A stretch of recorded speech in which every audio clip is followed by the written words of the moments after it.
was really the biggest professional risk that I took. At the time I came, I was the acting assistant police commissioner back at home, and I had the time to get into the United Nations peacekeeping mission. I felt at the time, as well back at home, I was also hitting the glass ceiling.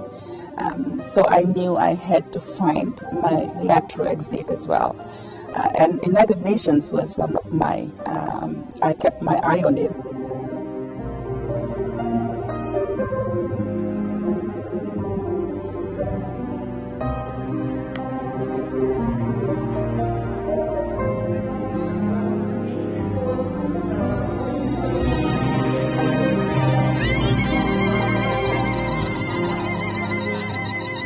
As of now, we have trained more than 10,000 SSNPS police officers that have undergone our training for the past 2 years since 2019.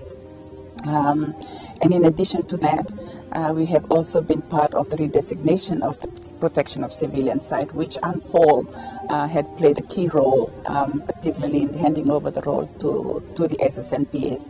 And also in addition to that, we've also supported the SSNPS on some quick impact projects, which also looked at the focus on building of some of the police stations in some of the strategic areas where the presence of SSNPS is much needed, given that they have a good space to be able to engage with the community, and also the space to engage with women in the community.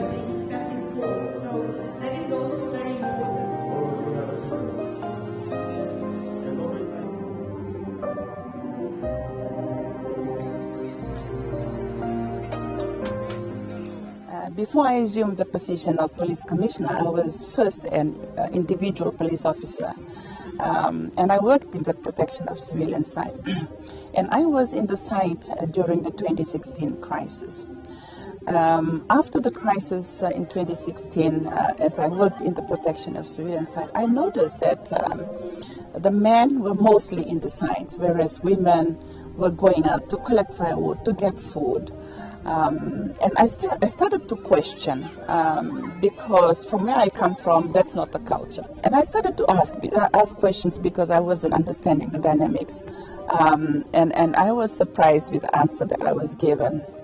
So a group of women that I was conversing with then told me, for us, after the war, it's the women that go out to collect firewood, to bring food.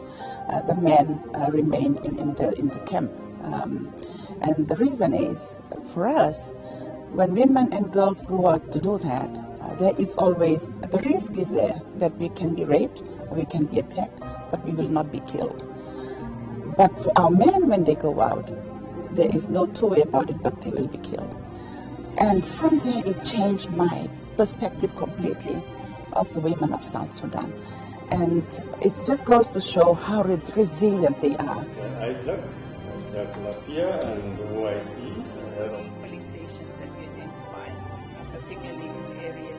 I feel emotional intelligence is something that we must really learn, and I have learned also in the mission, and it really is very prominent, and also particularly for us as women leaders.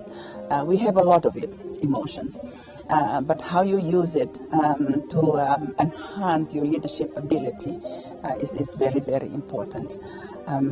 You will be able to build a good team, a team that is formidable, and a team that comes together and be able to work together. You'll also be able to make good decisions because you know the environment around you, you know yourself, and you're able to relate. So empathy is very much part of it as well.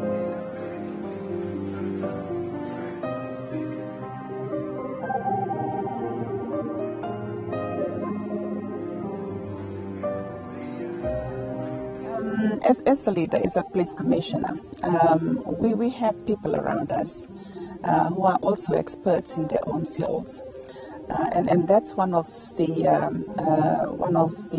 aspect of leadership that I've learned over time, to consult. I know time can be of essence in some of the situations, but as much as I do, try to get the advice of those around me.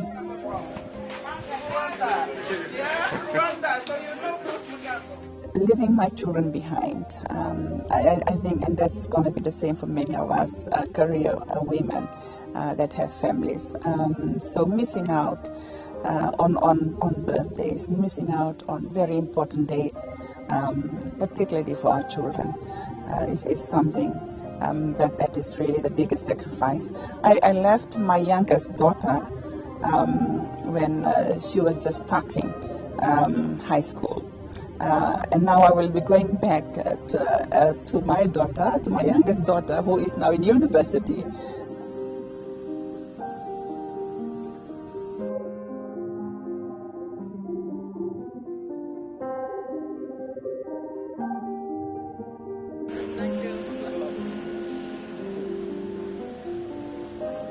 The voices of women needs to be heard. The voices of women needs to be included in the process. We bring to the table a lot of dimension that will not be there if we are not there, and which will enhance a peace in the community. And women are also naturally peace builders. We do that all the time within our homes. So it's very important that women are included at the table in terms of peace talks, in terms of peace implementation and peace building.